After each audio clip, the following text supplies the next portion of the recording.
Garrity. How's it going? I'm, I'm doing good, man. How are you? Not bad. Just surviving through this friggin' nuttiness that's going on right now. Yeah, whatever the fuck it is, right? Oh, at this point, I don't even know anymore. I've been at home now for going on a month working from home. So there you go. Yeah, well, at least you're allowed to work, man. I Exactly. can't. That's Both my businesses fucking screeching halt on the band on the 13th, and then my tattoo shop on the 16th.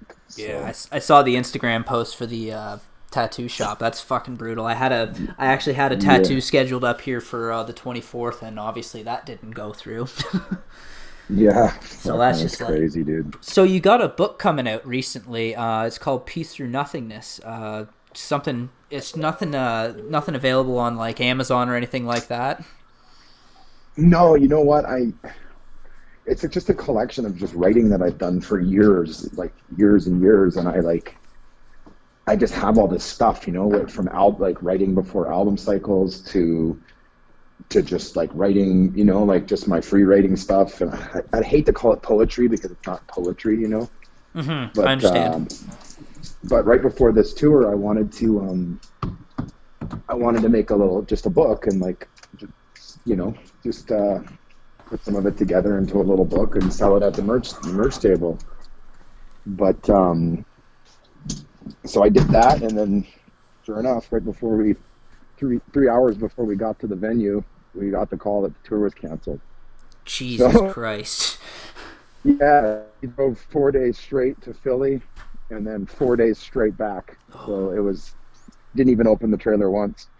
Fuck. So man, I mean, and it was a big sting at first, and like financially it was fucking rough. But we have a label that supports us, and our management's really great, and we were taken care of, so that's good. But and it's for like, it would be one thing if it was just like, oh, they canceled the tour because someone doesn't want to do it, or it's like because someone got sick or something. But it's like, it's a serious thing, and we all need to do our part. And so while it was really fucked up at first, and we were just pretty upset, we were just like, look, like this is bigger than us right now. We got to get home and just stay the fuck out of it, out of the public. And so anyway, I had them made for that, and then obviously the tour got canceled, so I couldn't sell them at the merch table. So I'm like, you know what? I'm just gonna post about them, and put them on my Instagram and the Facebook. And I mean, I sold 50 of them in like under 36 hours. They were all gone, so it was pretty cool.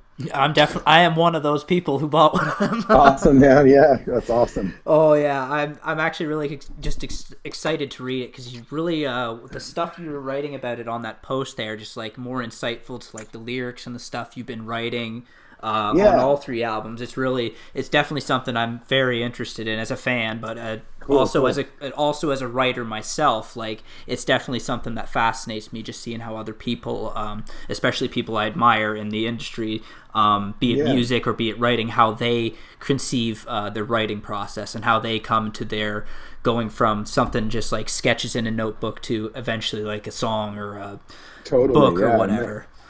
And a lot of it for me was just like, I've always kind of been writing, like just since high school and since my first band, and it was just always something that I did. It was just a way for me to, kind of like before singing and before being in a heavy band, it was like a release for me. It was a way for me to get like emotions off my chest or whatever, whatever the case was, and I finally was just like, man, I got to do this. And it was actually one of my favorite inspirations, and like one of my like biggest inspiration for vocals and like band wise was he had used to do it back in the day. He used to make little lyric books and sell them at his merch stand, and I was just like, fuck, that's a great idea. And I never thought it was going to be as I didn't think it was going to be as like successful as it turned out to be, so now I'm like looking into like a second printing, and then I'm going to do another one, and I want to do one where I get other people involved, and like there's all sorts of shit I want to do. So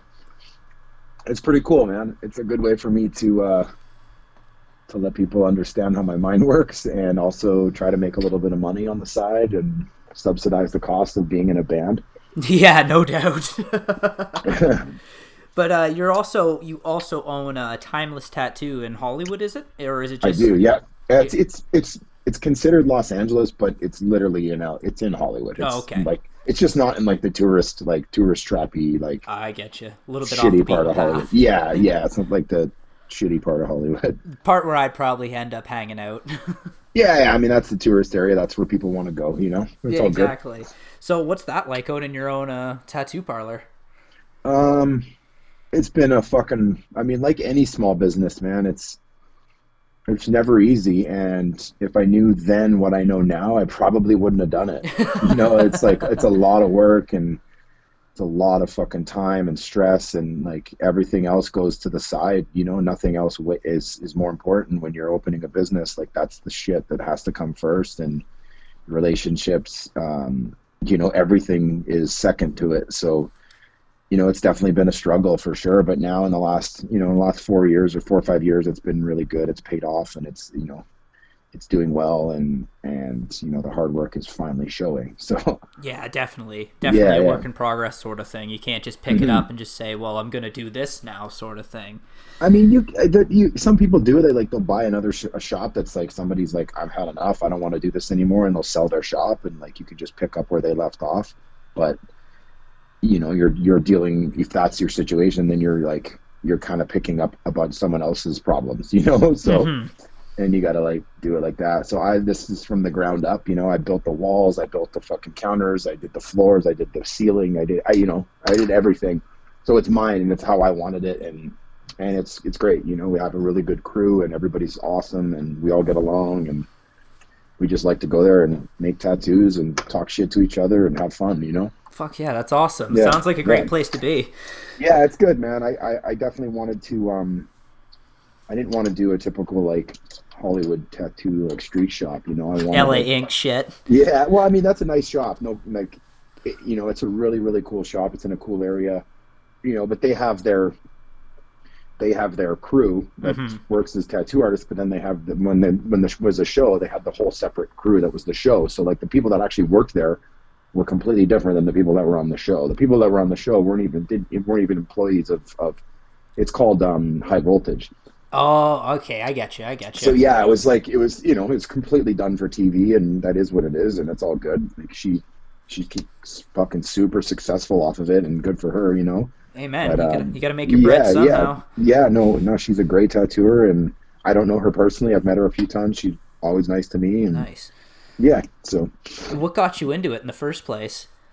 Like, tattooing. yeah, just tattoos in general. Um, I had a buddy of mine when I had my first band when I was living up in Canada, just out of high school.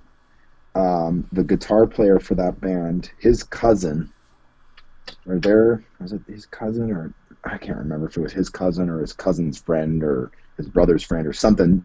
He had been in and out of jail and like had made a homemade tattoo machine and had been tattooing some of the guys in the other bands and like friends of ours and stuff like that. And I had seen some of his work, and I was just like, Jesus, he's not very good, And I was like, fuck, this is bad. So his brother had made his own like homemade machine at the time, and I wanted to try. I was like, let me fucking give it a shot, man. And I did one tattoo on my bass player at the time, and for then and being my first tattoo ever, and not even using really like real equipment, I was using like a fucking prison style like homemade machine.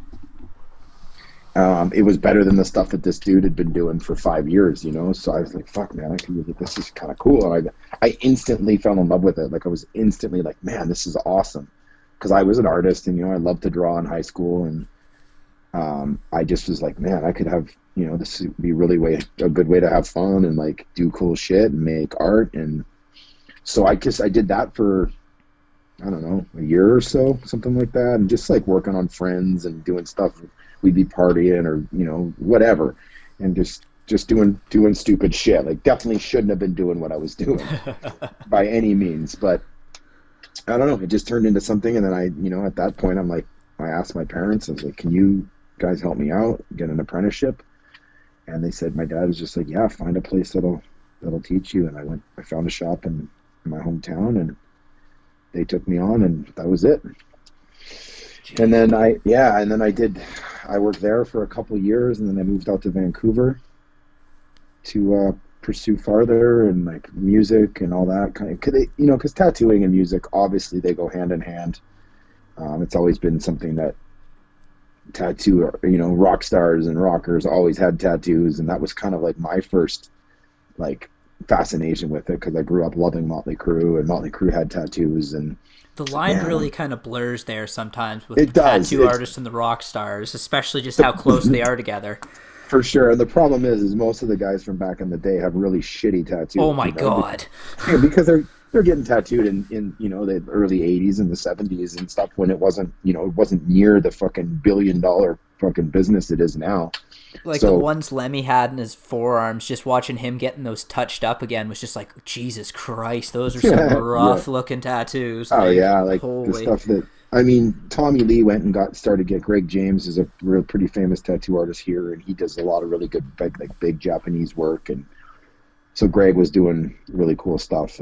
But like, yeah, same kind of thing, like it just kind of goes hand in hand. So for me, it always worked. It was something that I could do to be able to pursue my career being a musician, and I knew I could always make money no matter where I was. So that was what I did. I just was like, fuck it, I'm going to be a tattooer.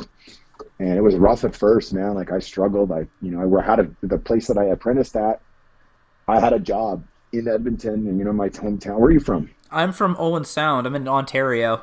Oh, okay. All right. So then we can talk Canada. You'll know where I'm talking about. Fuck yeah. I could kind of tell by your accent a little bit. It's a bit thick. Ever since I moved back here, it's kind of gotten a bit thicker. Where were you before? I was living in Kitchener. I was there when I lived there for like 6 years. I was in school, and then kind of like just got roots here, but then moved back here, and it's a bit rural up here. So okay. Yeah. It's not. I could tell that I was like, it sounds Canadian, but you could always, you definitely could have been from the Dakotas or something like that. Yeah, somewhere up there. Yeah, their accent kind of bleeds in as well too. I got hired at the shop that I apprenticed at, and he's like, "You got a job if you want it," and I just wanted to go and do other shit and see the world and like, chase. I was chasing a girl at the time, and I just was like, man, I'm not ready to stay here. I want to go see other places and do other things. So I left. I went to a bunch of us went to Vancouver, and we all moved in together and started a band. And I was just trying to get my foot in the door in the community there, which was really, really tough. Like they would not accept us as musicians. They wouldn't accept me as a tattooer. And we had to really, really, really, really pay our dues, because we were just like the band that I was in at the time. We were doing something different, and there was a certain style of music that was going on in Vancouver at the time, and they did not like what we were doing. So, obviously that was like, all right, well, we're going to keep doing this then, because we want to be different. We don't want to be doing what every other band is already doing. So, yeah, and then eventually I got a job in just outside of Surrey in Vancouver, and he took me in, a dude named Ed, who owns a shop called Liquid Sliver in Delta. And that was like kind of like my turning point for me in my career as a tattooer, because he really he taught me a lot about stuff that I didn't know about, and from that point I started traveling, and I started meeting, I went on tour with the guys from Slipknot and Cold Chamber and stuff, and did some tattooing. And so that was just kind of like my start to moving to California and getting out of Canada. I mean, I was born in the States, so obviously it's a little bit easier for me than most people, but yeah. And then 2000, I moved to Hollywood. I got a job at a shop right on Hollywood Boulevard. I went from this, Edmonton boy, St. Albert, actually. I was a suburb of Edmonton. I was about to say, where is that? I knew Edmonton, but it's like north. It'd be like I don't know, it's like a suburb about Toronto, 20. Well, now, I get you. Yeah. Now it's, across the street from Edmonton, because it's expanded so much. But anyway, it's just like I don't know where the suburb of Toronto would be or whatever, but like same kind of a thing. It's close to the city, but has its own, mayor and shit, whatever. Anyway, so I split. I went to LA and got dumped right in Hollywood Boulevard in the early 2000s, and shit was still fucking pretty rough. How was that? And it was scary, man. It was scary at first. I Welcome just to the jungle, baby. Literally, dude, and that's what it was. It was like, It was a different type of jungle too. Like it wasn't like 80s rock and roll jungle. Like I got dumped into Hollywood Boulevard and it was like gangbangers and all that kind of like, the hip hop world. It was like so big. I mean, it still is, but like that part of where I was working. And so it was like a culture shock big time for me because I was just used to Vancouver. Like in Vancouver, I had just gotten used to, and Vancouver's fucking scary on its own, Mm-hmm. with all the fucking drug addicts and shit. So, anyway, yeah, I just was like dumped into it, and I fell in love with Hollywood, and I fell in love with the whole lifestyle and all of it. And I just like, man, I'm gonna make something of myself, Yeah. The dream was alive. So, and here I am. It's still alive and kicking, so Yeah, clearly you here I did am, something locked in right. my house. Locked in my house. I can't do anything. Well, clearly you did something right to get to where you are, to keep where you are, basically, 20 Yeah, years later. everything's always like you always want. I mean, that's the thing about being, um, I don't know the word, but like I guess successful is it doesn't is all depend on how you put it. To me, I'm successful because I've done so many things and I've been so many places. I've met so many people, and I've been allowed to like really, really like all of it is because became a tattooer. If I wasn't that, and I have a lot of my friends and other guys in the band and stuff, they have to keep normal jobs, and so it's tough for them. And I'm super, super fortunate that I got into it when I did, and it's just it literally changed my life, and I owe everything to tattooing. So, yeah, man, it's been good. I'm not complaining at all. No, that's good.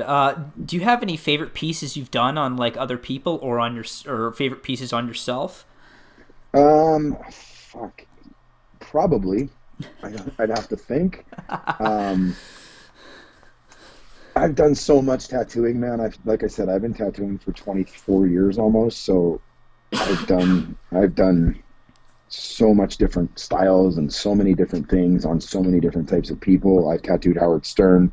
I've Really? tattooed, yeah, yeah. So like, like I would say more people and like situations are more memorable than just like the actual tattoos. So then, but then off of that, who was like one of the most memorable people you've tattooed? We said Stern. Um, yeah, Howard Stern was awesome, man. Like I used to work at like a street shop in LA, and it was a really busy shop, and there was always kind of celebrities coming in there to get tattooed because it was like really high rated. And so I tattooed a bunch there, and it was always just kind of like you just felt like you were working for them, like Mm-hmm.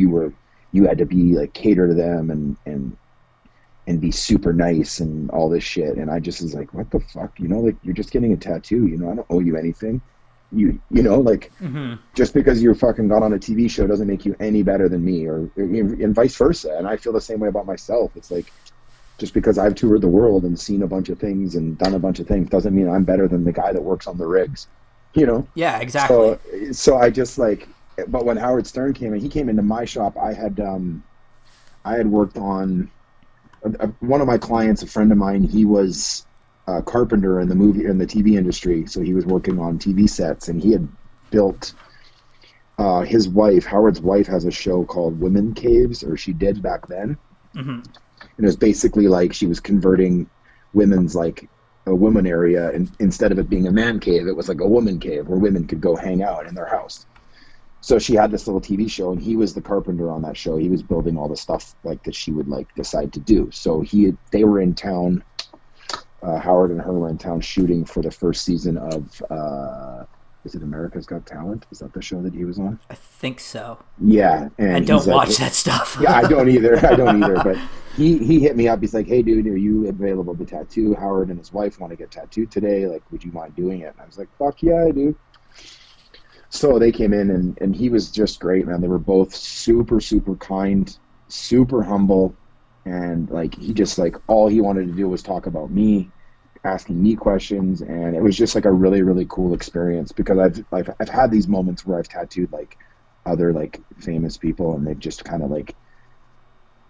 of ruin that whole world for you when you see how they act and how they can be or how they treat other people, let alone me. Don't meet your heroes type shit.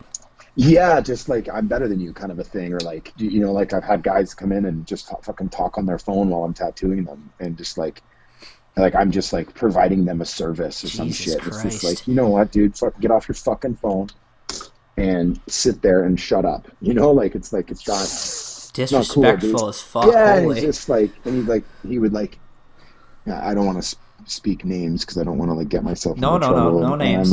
I'm not one to like talk shit or whatever, but People. one guy just like put his finger up in my face while he because he got a phone call, and I'm just like, holy fuck, dude. Oh my god. So yeah, so Whew. I just like he was talking on his phone, so I just put my machine down and stopped and like just stared at him. He's like, "Oh no, you can go, man. You can keep going." I'm like, "No, I can't." Gee, What do you mean? I'm like, "You finish your phone call. Tell me when you're ready to get tattooed, and then I'll come back." And I just got up and walked away. I was like, "Fucking, you can finish your shit." So yeah, just shit like that, man. It's just like people they get, you know, and it's not their fault. Some of them, they're just so used to being treated like that, you know, like I would have they got your have yes fucking men hand around them. broke around here. Holy shit. Oh, dude, like back in the day, man, like in the school that I learned, like you didn't do that shit, you know? No. So anyway, but Howard Stern was great. His wife was great, and they were in my shop for like fucking 4 hours, and they hung out all day, and it was really, really cool. So, and then he ended up sending me a signed copy of the Rolling Stone he was on, and a headshot, and wrote to me and shit. It was really, really cool, man. And we're actually supposed to go to the studio next time we're in New York and stop by and see him and stuff. So it's cool, man. Like certain things like that make kind of restore your faith in famous people and how they are. Yeah, definitely. Like, especially you meet a cool one. It's just like, okay, so they're not all fucking soulless monsters. Yeah, you know, and there's definitely a lot of them that are, and you hear horror stories about how people treat other people, and like that's, Gene you know, Simmons. what's that? Gene Simmons. I've met him a couple of times, and he was always super nice to me, but he treated me like a fan, you know what I mean? Yeah. So I wasn't like working for him. Yeah, that's a fair point. That But is very fair. like Ellen DeGeneres, I don't know if you've seen all the shit that's going on about her and how she treats her fucking the people that work in her studio, and she's just a fucking raging bitch. And I don't mind saying that. I can Yeah, see it. she just plays this like super kind and nice fucking. Yeah, she's a fucking evil person, man. I don't have a problem saying it. I hope she fucking. Yeah. Here's this know. podcast somehow. Yeah. I don't mind insane. saying bad shit about people like that, man. She's a fucking witch. Yeah, it's you gotta call it like you see it at certain points. Like, Yeah, shit. absolutely. And you live in like that area too, where it's like you probably see that more often than not. Like Jesus Christ, I couldn't even imagine. You know, I live in a little area called Studio City. It's Yep. kind of it's right on the other side of the Hollywood Hills, and it's super, super like high income, really nice houses, and it's fucking great, and it's like super quiet, and it doesn't feel like LA at all. Like I'm like right by a golf course, and there's like a park on the river, and it's really, really nice, and it reminds me a lot of like certain areas in Vancouver, you know, like in the nice areas of Vancouver. I mean, I haven't spent a lot of time on the east coast of Canada, so I can't compare it, but like so yeah, and after, you know, 23 years or 21 years of being in LA, or 20 years, or this is my 20th year, you just kind of like, I don't notice that shit anymore. Like if I see a celebrity at a fucking gas station or a fucking coffee shop, it's like, I don't know, who's that? You know, it's like it kind of desensitizes after a while, and you just don't care about it anymore. So, And especially if it's like not in our world too, sort of thing. It's not like, fuck that oh yeah, so and so from that band or whatever, you yeah, know. exactly, yeah, for sure. But even now, for me, it's like, you know, these are now my peers rather than True. more so my, you know. But I still get starstruck. Like I met Jerry Cantrell years ago, and I mean, Alice in Chains are one of my Yep. all-time favorite bands Yep. from high. Like I was like, they were the band that got me from that I switched from like glam metal and that hair metal shit, and Alice in Chains were like, they were the ones, like them and Pearl Jam and stuff. So I met Jerry Cantrell at the Rainbow one night. God, it must have been 2002 maybe, and I was sitting with a friend, and he's like, dude, just go say hi. I'm like, fuck, man, I don't want to do that. I don't want to bug him. He's like, dude, he's at the Rainbow, man. Like, they, you know, they come here because they like to get fucking talked to and shit. And I was like, fuck it. So I was like getting up to get a drink, and back when I drank, and I walked, just kind of like walking past, like didn't make it seem like I was like going to say hi to him, you know? Mm-hmm. And I just like stopped him. I was like, Jerry, what's up, man?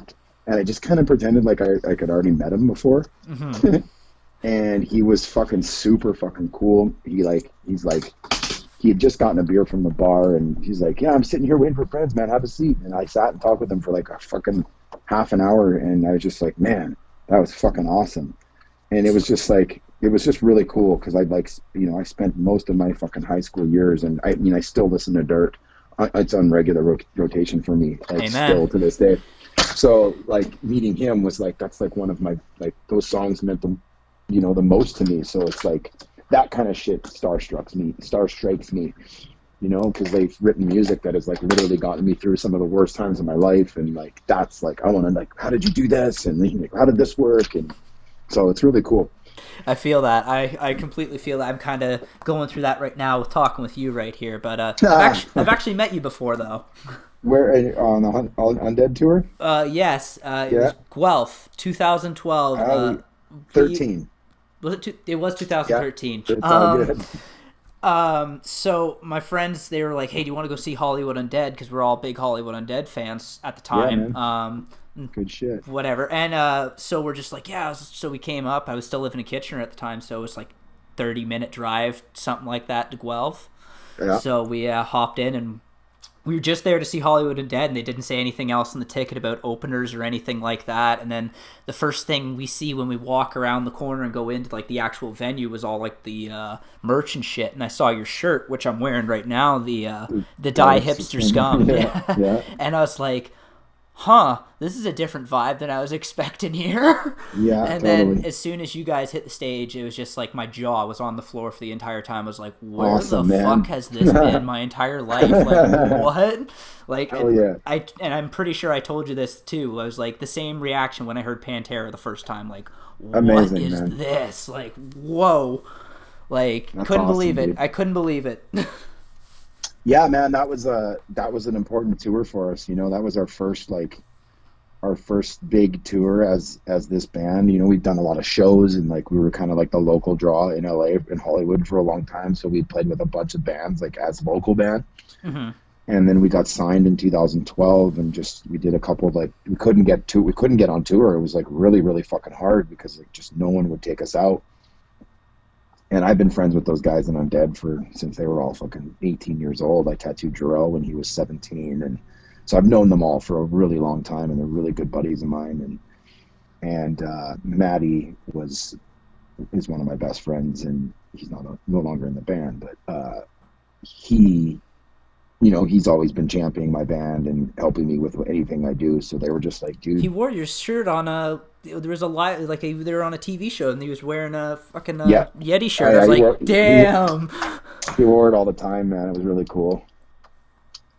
But yeah, man, that was fucking a great tour. That was like the beginning for us, and the response was like went over so well with literally every fucking city. Like the only time we had a bad response was in Fargo, North Dakota, and it wasn't even bad. It was just like they just were just like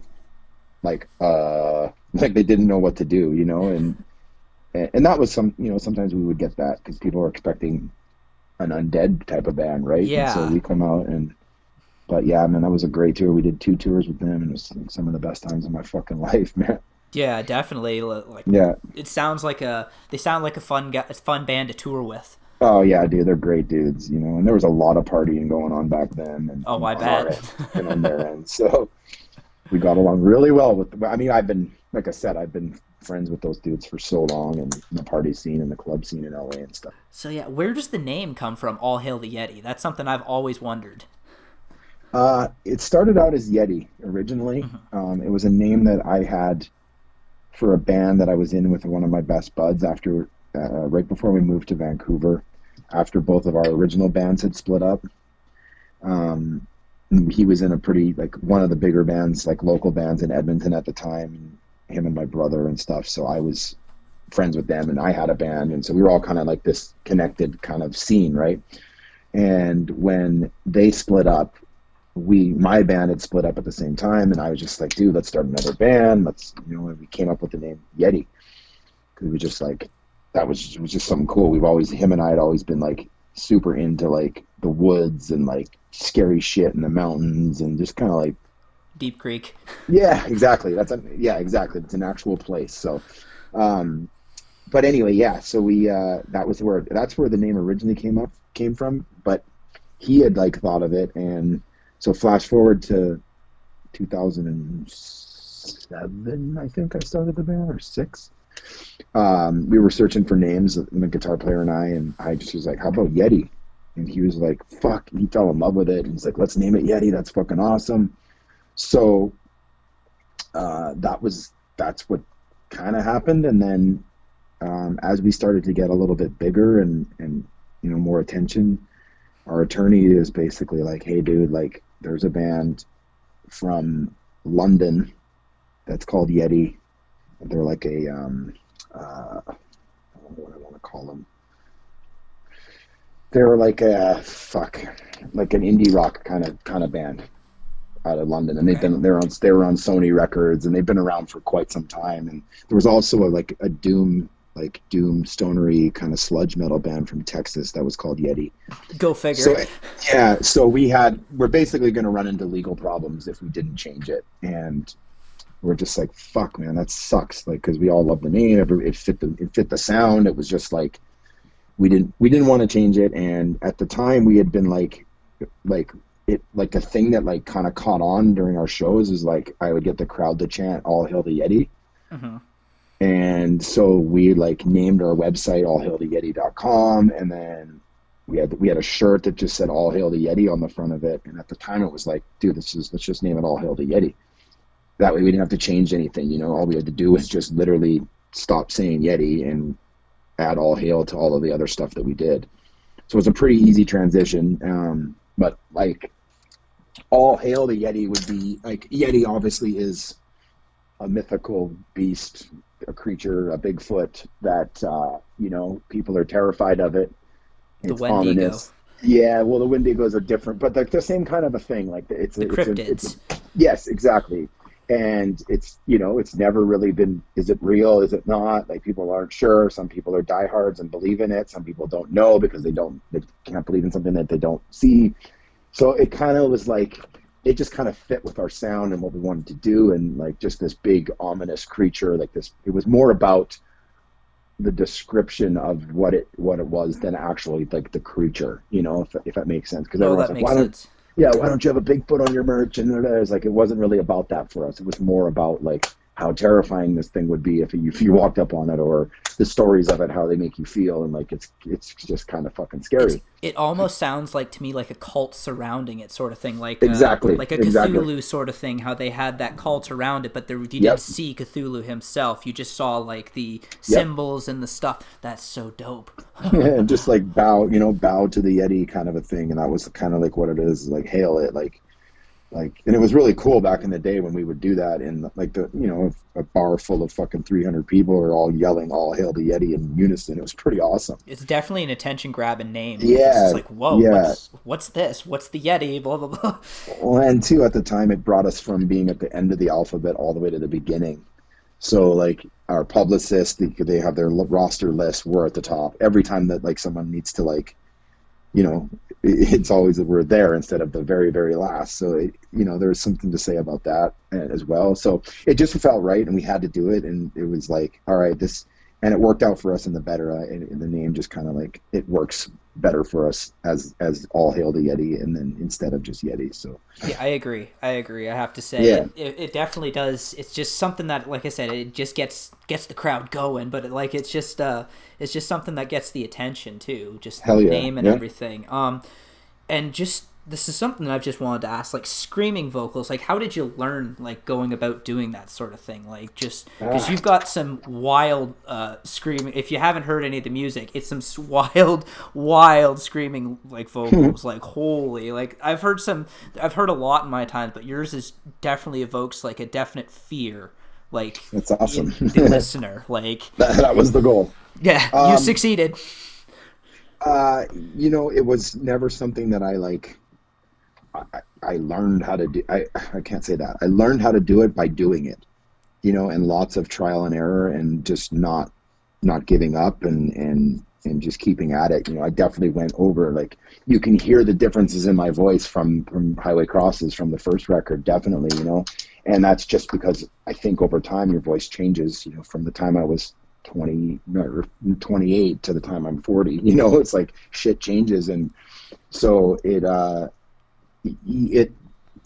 I don't know, man. I honestly don't know. I know, like, I know how to not fuck my voice up now, and I know what I'm doing, and I know what I like to do, and I know, you know, what sounds cool and what does for me, and I'm always trying to like experiment and do new stuff. And but yeah, I think it was just doing it. I mean, I started fucking screaming in a band and when I was 18 years old, and finding it out, and there was definitely a lot of like lost voices and fucked up noises coming out of my mouth. And but early on, I figured I had a kind of a unique tone to my voice, and it was kind of cool. And I definitely like was trying to emulate, you know, some of the people that I grew up loving, and those in the bands that I like to listen to.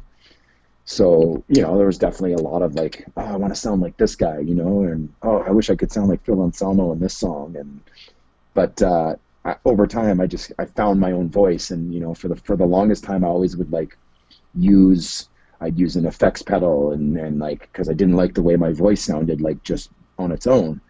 And that's just being young, you know, and being young at being in a band, and the confidence wasn't there. And then as I got better at it, I got more confident, and you know, I don't use any of that shit anymore. It's just straight through the fucking, that's it, you know. And I learned how to make my voice sound like there's a fucking pedal on it, you know. Mm-hmm.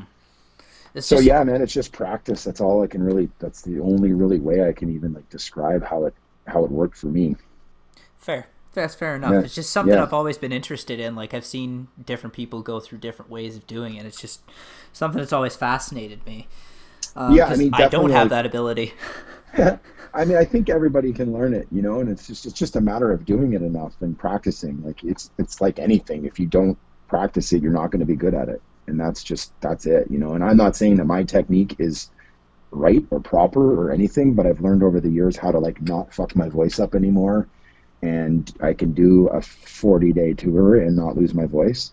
So, you know, there's a lot to be said about that, whereas some of these screamers are fucking their voice up every night because they're trying to do stuff that they shouldn't be doing, you know? Mm-hmm. So yeah, man. So, other than, like, you've had some lineup changes, other than that, what's the biggest changes you think that you've seen from the first album to now, Highway Crosses, that came out in 2018? Like are they in the band or just in general? In the, like, the sound, in like your songwriting, just like the ways you've been just putting together, like that album, this the first album, Screams from the Black Wilderness, and then into the last one. Like, have you seen like the biggest change you've seen between all three of those albums? I think definitely like the songwriting is definitely changed, but we've always kind of just wanted to stick to our sound and not really change too much. But as artists, we always want to keep growing and like doing new things and trying new things. So I think we've definitely like done a good job at like trying out new shit and experimenting and kind of reaching out and pushing the boundaries a little bit, you know. So I think maybe like for us, yeah, like probably the songwriting has changed the most, you know, because we've figured out how we do it now. Back on the first record, you know, those were the first 10 of 15 songs that we ever wrote, and it was like, okay, well, we got to keep these, you know. So like now, and then you go to a sophomore record, you've got 6 months to write 15 songs. So it definitely changes the dynamic of the writing process when you're kind of under pressure and you have to perform, and you got to like, it's a lot to think about, because you're like, well, fuck, if we don't do what we did on the last one, no one's going to like us. But if we do the same thing, no one's going to like us. Like, you know, like there's just so many things that are in mind when we're, you know, making a record and writing. And so I think that like to try to like keep the sound without staying the same is very, very difficult, and I feel like we've done a pretty good job with that. I agree. It's very consistent sounding from the first album now to Highway Crosses, but it's stayed the same. It's just gotten heavier, I found. Yeah. Like, it's like Screams from the Black Wilderness was hands down one of the scariest albums I've ever heard in my entire life. Like, awesome. it was just like, it was just like from the get-go it was just like, Jesus Christ, this is like a horror movie but like a horror album instead. That's exactly what we were going for. I can you did it, you basically Yeah. succeeded. Yeah. Cool. Cool. Do you adhere to any like rituals for songwriting, or do you have any like processes for songwriting? We don't, man, honestly, and that was one thing that we've always kind of stuck to was like, let's not do. We definitely don't listen to other music that's new, like the new bands that are out at the time. We don't want our shit to sound like anything like what's popular, and that was like one of the biggest things that we've always stuck to is like, let's not get influenced by what's popular or what's selling because it's selling. We want to be able to just do our own thing and have that attitude of like, we can always say that we did our best to sound unique and not try to like sound like anybody else. So the songwriting is usually starts with a skeleton of a song musically, and we just once we have a little bit, we'll start putting vocals to it and lyrics to it. Sometimes it'll start from a vocal idea that I have, or like a lyric that I've got, or an idea, like a subject matter idea. So like Before the Flames, when we wrote that song, I was like, I wanted to do something that was like similar to After the Great Fire. And as we started writing it and it started coming out and like the music was there, we started like thinking about it. We're like, let's make it a prequel, and let's make it like the beginning of the story of After the Great Fire. And that's kind of how that happened. So there definitely was like some preconceived ideas in some of the songs, but usually it's just kind of like whatever comes out is what we fucking go with. That's very interesting. It's just Yeah. like more of an organic process. It's like Exactly. a garden growing process as opposed to a house building process. Exactly, yeah. And it's always changing, and we want to, and that's the thing, we don't want to ever do the same thing twice. Yes, and even with that, with Before the Flames was definitely the scarier of the two between that and After the Great Fire. Like, After the Great Fire is a great song, like a fantastic song, but Before the Flames is terrifying. Like, that was just like, holy shit, these guys are they're not slowing down one bit from the first album to No, this one. It was just like, no. all right, buckle up.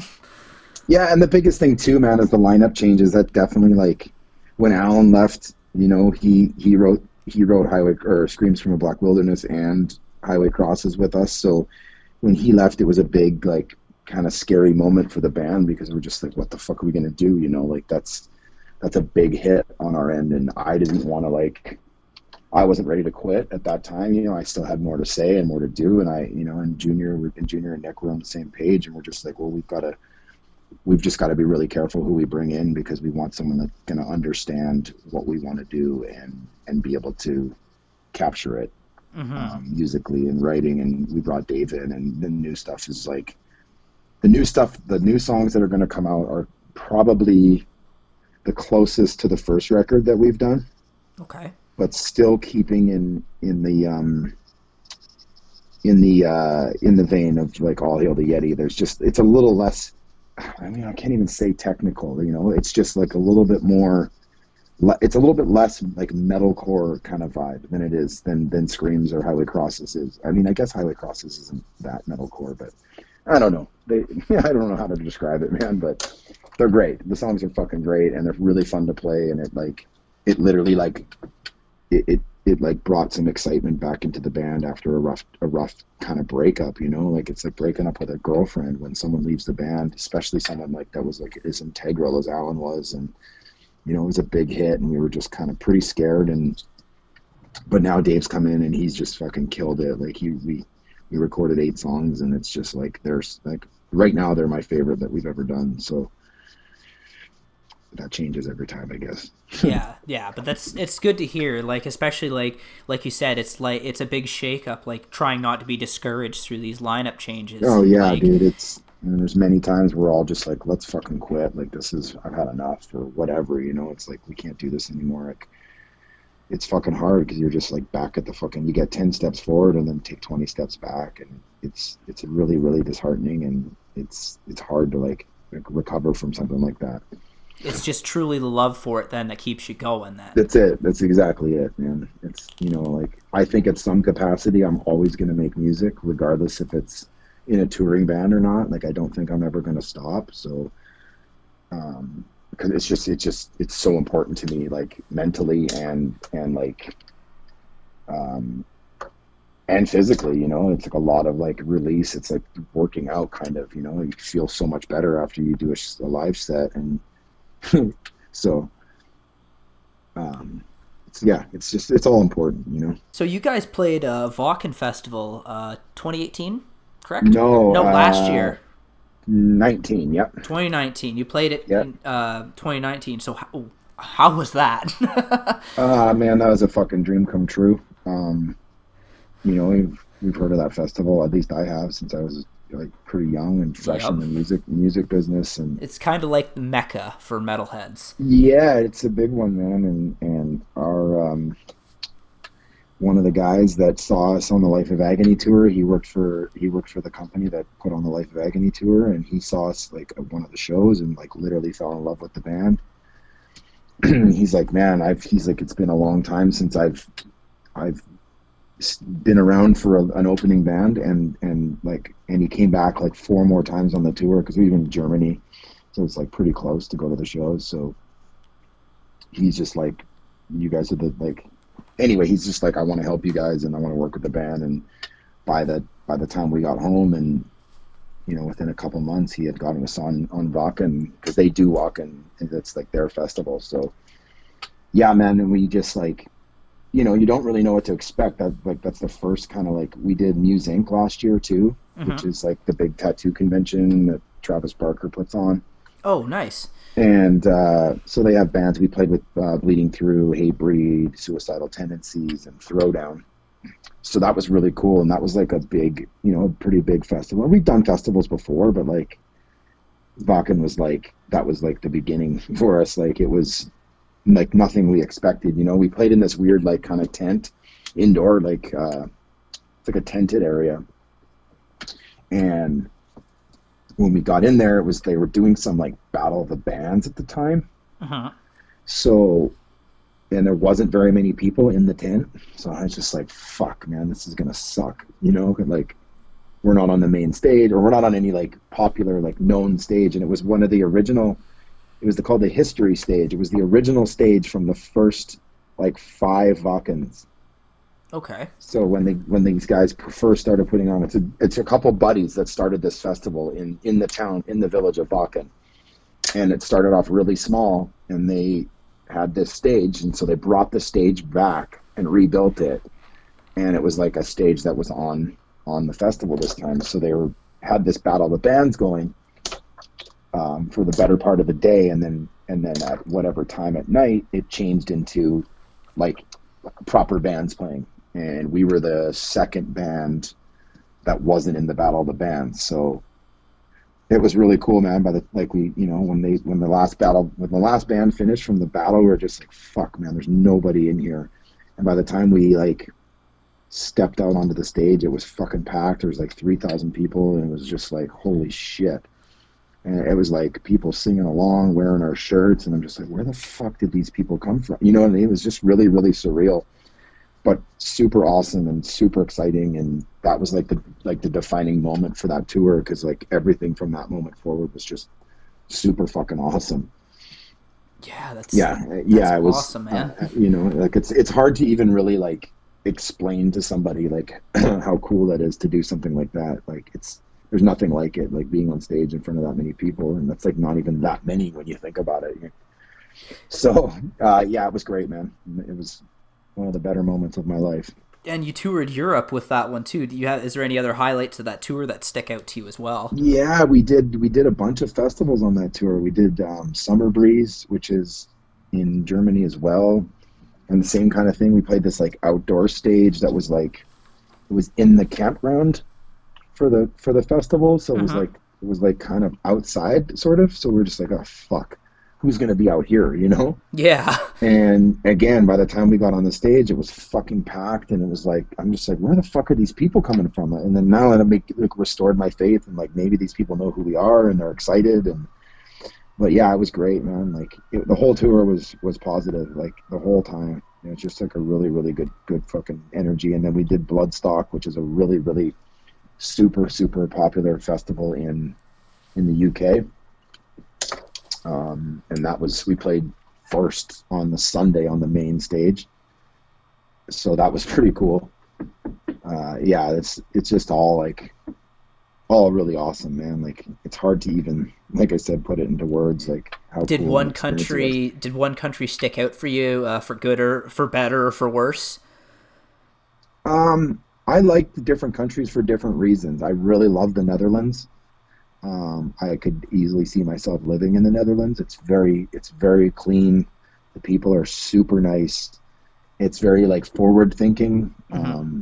And they have like medieval parts, but they also like down the street Oh, have like these super futuristic buildings, and yeah, it's really cool. But like, and then Germany's always really good for us too. We've done Germany like 4 times, so yeah, there's just so much. There's so many places that are really good, and Europe's just like such a different animal to tour than North America. I mean, Canada we do really well just probably because I'm from there and my drummer's from there too. So, but Europe is like, it's just, they just have a different kind of mentality towards rock shows and heavy metal and like live music. They're just super excited, and yeah, it's really cool, man. Like, we're super excited to go back. And well, I can say for not for being in Canada, we are very starved for like actual metal bands up here. Like we've got a lot of really good rock bands, and I'm not knocking any of our bands that we have up here. I know we've got a lot of good like punk bands and stuff like that too, but as far mhm. as like straight up metal bands, yeah, not many of them up around here. Yeah, it's a shame, man. I think a lot of it too is like there's just no money in heavy metal anymore, and that's the problem. And it's like so hard to earn a living, or like it's because there's so many bands, and it's discouraging. Back in the day, you could play metal and be one of 5 metal bands in the town and be awesome. Now it's like, well, shit. There's so many fucking bands and like so many ways to listen to new music, and I don't know. I think it's kind of like in one angle, I think the internet has like really helped music, but I also think it's really made it, really ruined it for a lot of Yeah, people. So it's what I've always loved. I haven't really ever loved anything more than playing shows and playing live. So it's all I really know. I don't have anything that I love more. Maybe tattooing, maybe, but not as much. So for me, it's like I can't really see myself doing anything else, and I don't play guitar and I don't play instruments, so being a front man is all I kind of really know. So that's all I'll ever do. that's fair, man. Like Yeah, you found what you want to do and you found what you love to do, and that's a lot exactly. of people don't have that. Yep. So I wanted to talk a lot about the songs because I'm a big fan. Sure. There's a lot of like the inspiration behind a lot of these songs. Like you've got a lot of historical references in some songs. Like Hmm. Seymour Avenue is one I was listening to just Yep. about 20 minutes before that. I didn't even put two and two together there until I heard the callback again. I was like the openings. If Oh yeah, yeah. The for the people sample, who yeah. haven't heard it, the opening is a 911, an actual 911 call to the actual Seymour Avenue that happened. So is it like just history is just that like a big inspiration with like songwriting and stuff like that? It's not, I've always been a fan of like scary shit and like stuff that goes on, and like how the minds of serial killers, and that has always been something I've been like super fascinated by. And that particular story, I was at the time I was like house sitting or dog sitting my girlfriend's dog, and she was in New York, like on a girls trip to New York, Mm-hmm. and I watched there's like a TV movie on the Hallmark Channel about that story with Taryn Manning, and I never even heard of it. I didn't even know what it was. I was like, what is this? Like, I want to fucking, and it fucking terrified me. And then I was like, now and then I got all worried about my girl because she like wasn't answering her phone. And I mean, it turned out that she was in a club or whatever, and like You couldn't couldn't, have or come at like a didn't worse have time. service, or, and I just like, it literally like, it fucking really fucking freaked me out. And like, that fucking particular story just like resonated with me. I don't know why, maybe just because of the moment that I was watching it or whatever, but the things that that dude did to those girls, and it's just like, and I'm no way glorifying it, you know, like it's not anything like that. Oh Like, no, no, no, no, no. It's more of like immersing yourself into it instead of glorifying. yeah, yeah, and you know, I mean, there's always been some sort of like kind of like fascination with dark things, you know, and people seem to, and heavy metal music, they kind of go hand in hand. But like that, you know, like in certain stories, you know, we did the one Ruby Ridge. That was the story about um, a, a, a dude named Randy Weaver, Yep.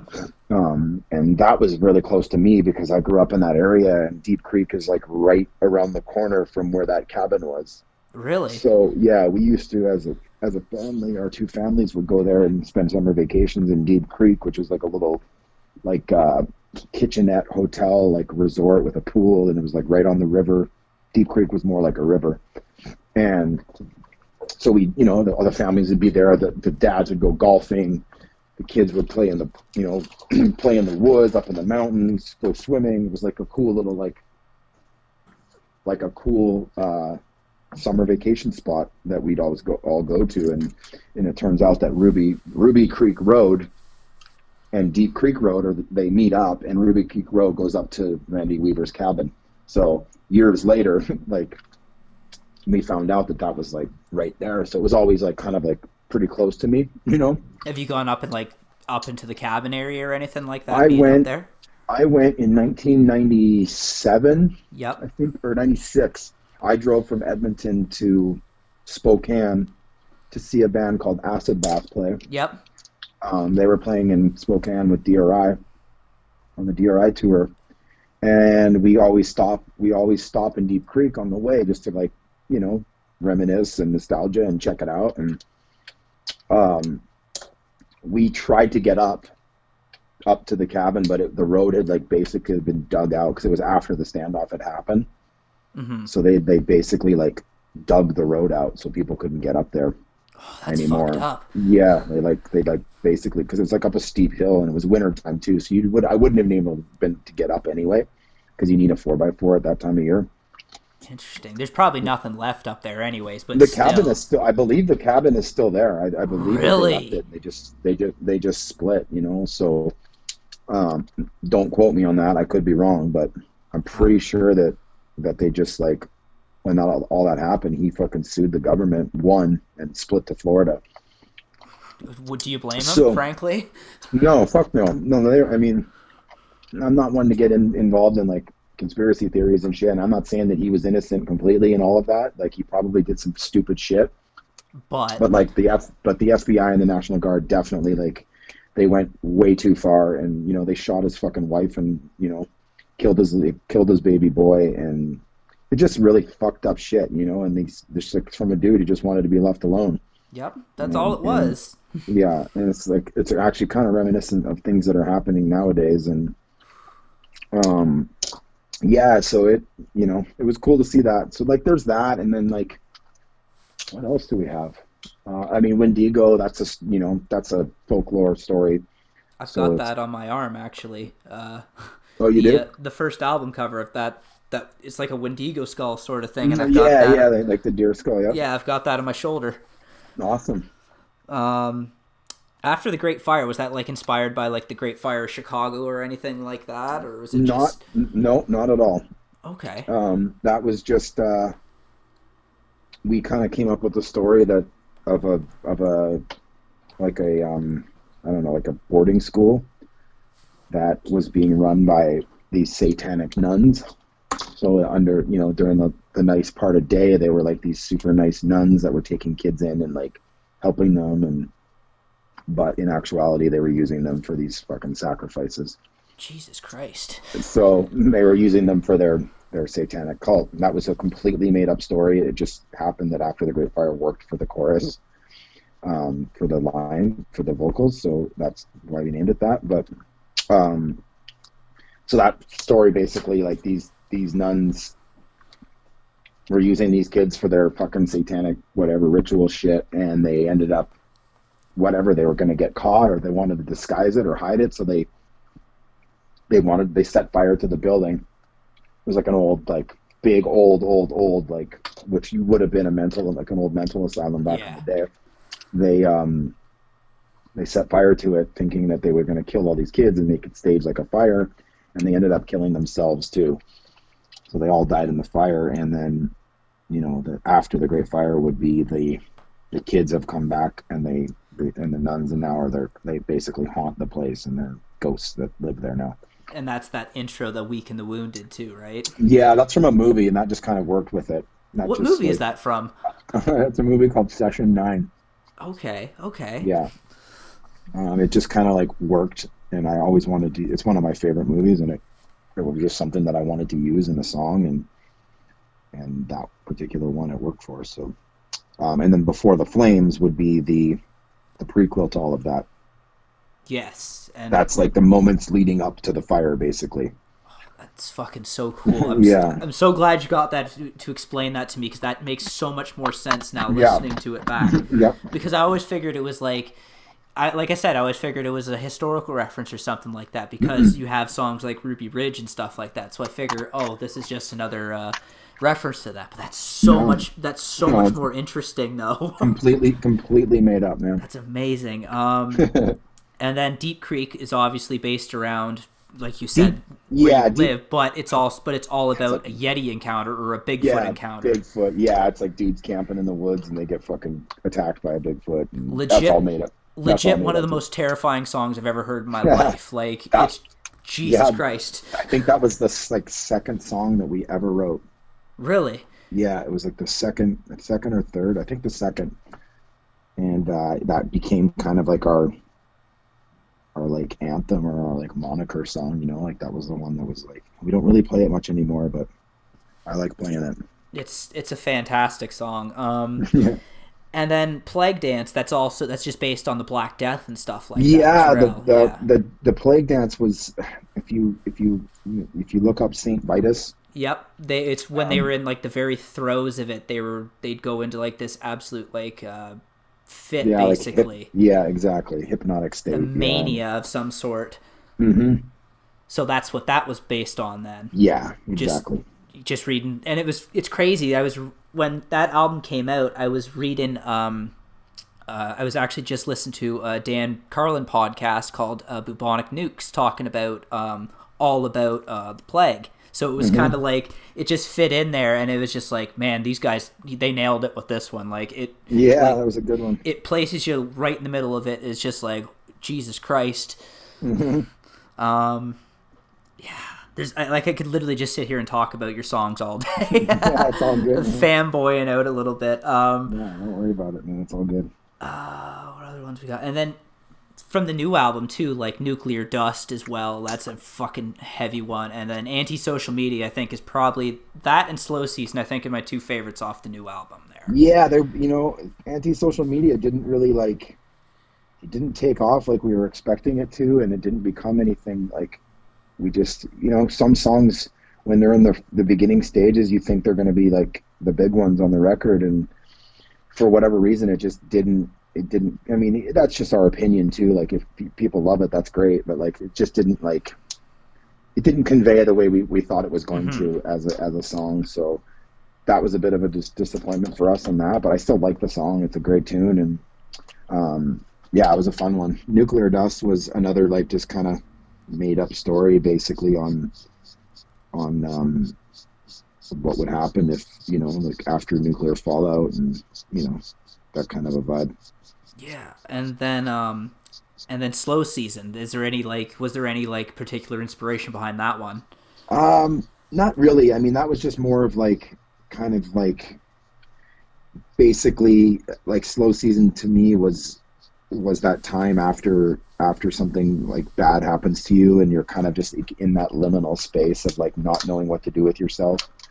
And it's kind of like in relation to like if you were stuck in the woods in the wintertime, like you kind of like you go into survival mode and you have to figure out a way to get through it. And that was kind of like that, like same kind of like antidote like to like how you would survive certain things that happen in your life, and if you survive them or not, like it's like more about like being able to like, because when you get like after a breakup or a death in the family or a pet dying or like something bad happens, you kind of like you go into survival mode, and it's like fight or flight. You know, you either at a certain point you're just like, holy shit, man, I got to get my thoughts in check and get through this. You know, it's kind of the same thing if you're stuck in the woods alone and if the weather's turning and you're like, holy shit, I can't let my mind take over.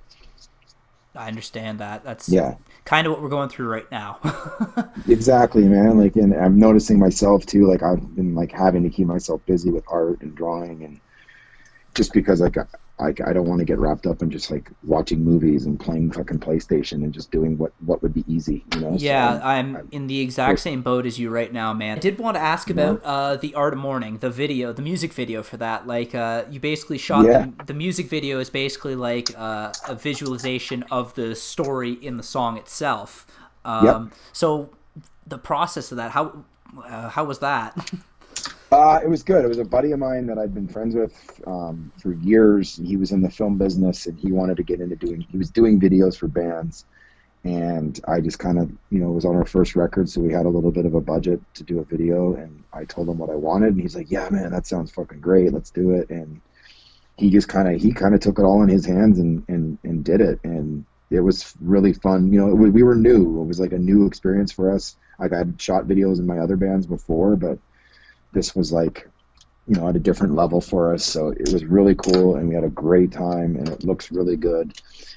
We kind of ran out of time for what he wanted to do, so he was pretty bummed. But What was the plans for what he there wanted to was do? just like there was a bunch more shots that he wanted to get that he wasn't able to, and you know, just a director being a director, he's just they're always like their worst critics. So he was like, fuck, you know, I need another day. I should have booked another day. Blah blah blah. But whatever, the video looks great, and we had a blast doing it, and you know, for a first video for a band, it looks pretty awesome. And it really does tell the story of the actual song, like Yeah, for from sure. start to finish, the murder, and then the revenge story of all that too. It's so Yep. cool. Like, that's what I show people when I show your band. That's the first thing I show them, is that music video, Awesome.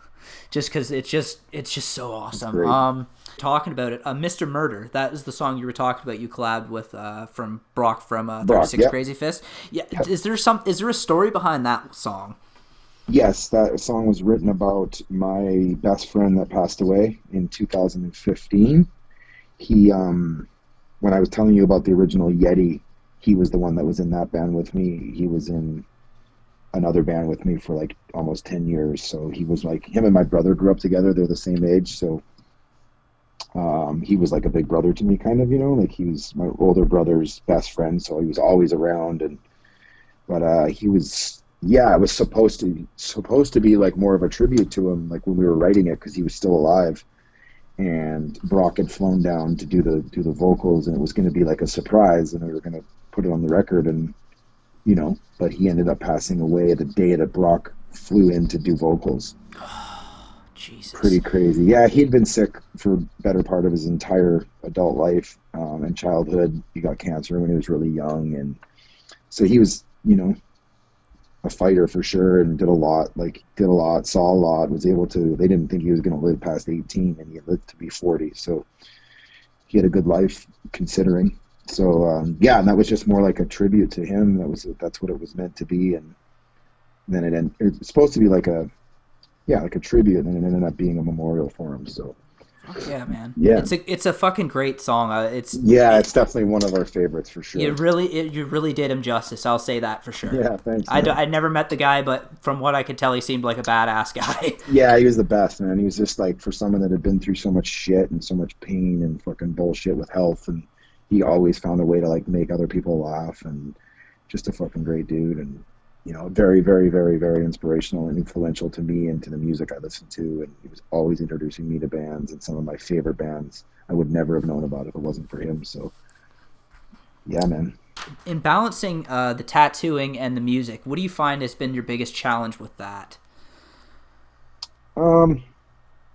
I think being like getting excited for each thing, you know, like when I get on the road and we're touring a lot, I'm in tour mode, and then at a certain point, I'm like, I get just like I like hit a wall, and I'm like, I don't want to. I want to go home.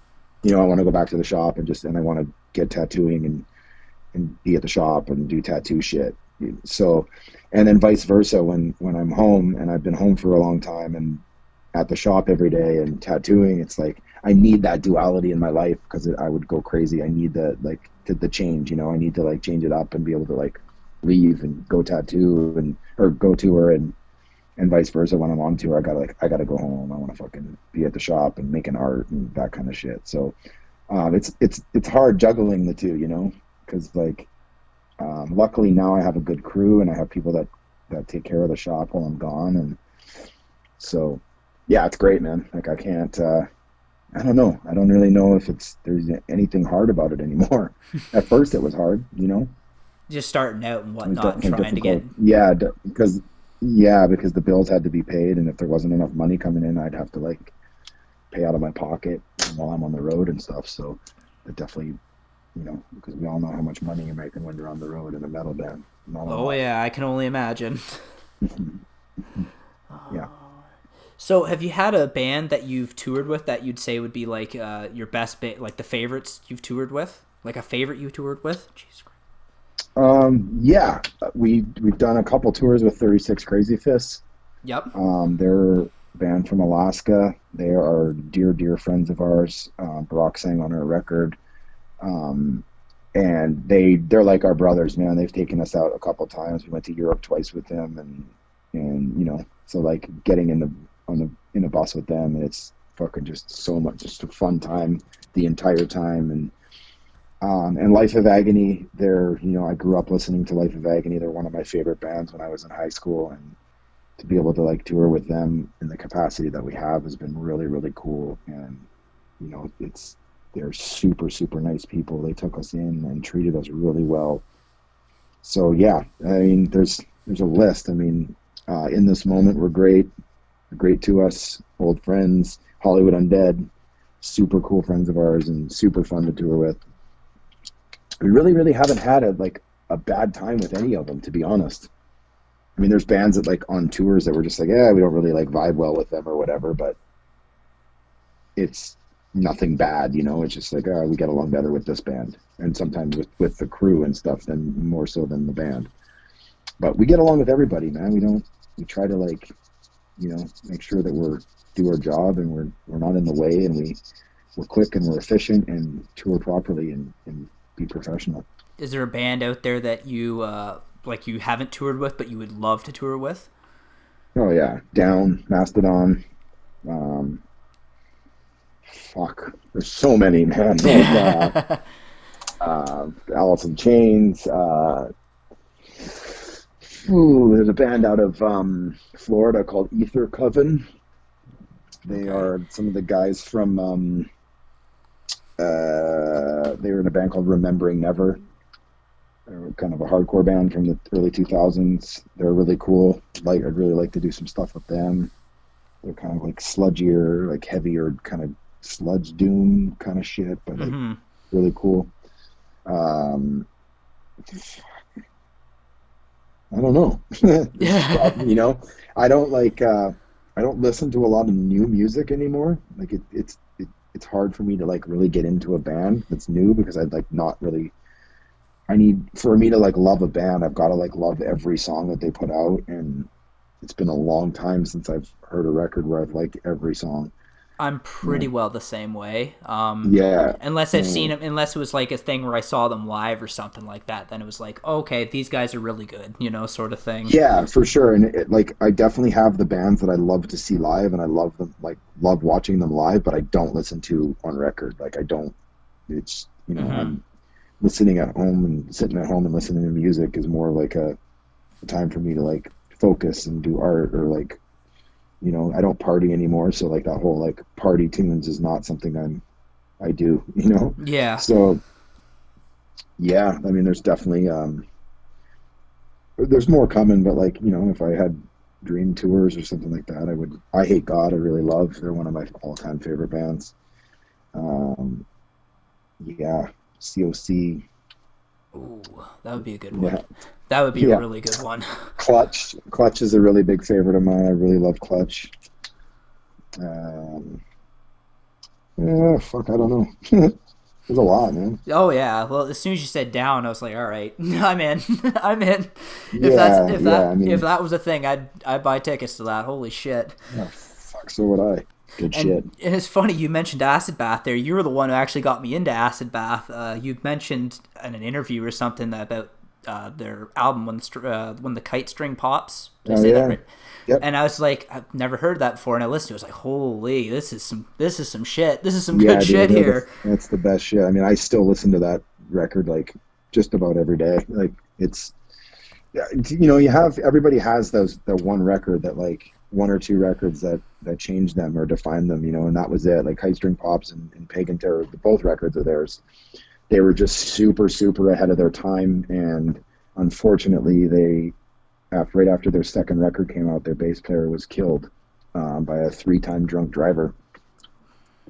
So it's super, super tragic, but like also is kind of what made it special, you know, like how good they were, and it's like Pantera. Yeah, for sure. But like, just like they were just on a way smaller level, and like, you know, they were just starting out to becoming like a really, really fucking, like it probably would have been a really, really big. I mean, they're influential definitely for that whole like doom, stonery, sludgy kind of like, you know, Louisiana, New Orleans sound was there. They kind of defined it and made it theirs. So yeah, that's like my biggest inspiration is that singer for sure. Perfect. Yeah, I can see it, man. You really I don't want to say it bleeds through, but it really shows when you listen. If you listen to them back, like your stuff and then their stuff back to back, you can tell. Yeah, that's great, man. Like I said, I never wanted to like copy, but you know, it's hard to like not let the influence show through. All right, we pretty much got everything here. Is there anything else? Is Cool, there anything man. you wanted to plug or anything like that? No, man, it's all good. Just, you know, allhailtheyeti.com, go to our Facebook or Instagram, that kind of shit. Perfect. Got a new record. A new record will be coming out. Well, it's supposed to be coming out soon, but everything is being pushed back now. So I don't know. We haven't set a release date yet, but It'll be out on Instagram and all that. Yeah, everything. Yeah, it'll be. The tour got pushed back till September, October. So that's good. We have some stuff to look forward to, and definitely some Canadian dates will be in the near future as well. Perfect. Looking forward to that, Yeah, man. Thank you so Awesome. much for coming on this. I appreciate Of course, it a lot. man. Absolutely. Thanks for having me. Thank you. Yeah. So yeah, All Hail the Yeti. You're on Bandcamp as well, Spotify, everywhere else to go find the music, YouTube, and anywhere you can find their music, they're out there basically. Hell yeah. Perfect.